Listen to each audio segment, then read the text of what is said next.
హరి ఓం వాసుదేవాయ నమః.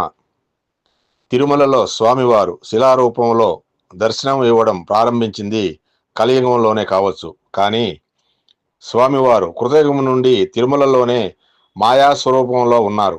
అందుకే స్వామివారు శ్రీ ఆదివరాహ స్వామిగా తిరుమలనే కలియుగమునకు నాందిగా కృతయుగంలోనే ఎంచుకున్నారు. అందుకే వరాహస్వామి తిరుమలలో వెలిసినారు. శ్రీనివాసుడు తిరుమలపై కలియుగాంతం వరకు ఉండడానికి వరాహస్వామి అనుమతి ఇచ్చినందున ప్రథమ దర్శన భాగ్యాన్ని శ్రీనివాసుడు వరాహస్వామి వారికి కల్పించారని వెంకటాచల మహాత్మ్యంలో తెలుపబడింది. దానికి నిదర్శనమే నేటి వరాహస్వామి సన్నిధిలో కళ అనుమతి పత్రం. త్రేతాయుగంలో దశరథ మహారాజు తిరుమల క్షేత్రంలో అప్పటికీ ఎవరికీ సాధ్యం కాని స్వామివారి మాయాస్వరూప దర్శనం చేయగలిగిన కారణంగా పుత్రుడు కొరకు ప్రార్థించడం, స్వామి శ్రీరామునిగా అతనికే జన్మించాడని వెంకటాచల మహాత్మ్యంలో చెప్పబడింది.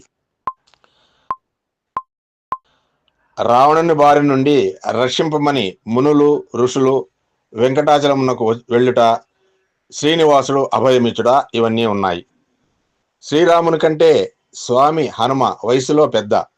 త్రేతాయుగం కాలంలో బాల్యంలో అల్లరి చేస్తున్న అతని తల్లి అల్లరి చేస్తే ఎదురుగా ఉన్న పుట్టలో ఒక నల్ల బూచోడు ఉన్నాడు, అతనికి నేను ఇచ్చేస్తా అని భయపెట్టి చేతులకు బేడీలు వేసి ఆనంద నిలయానికి ఎదురుగా నిలబెట్టింది.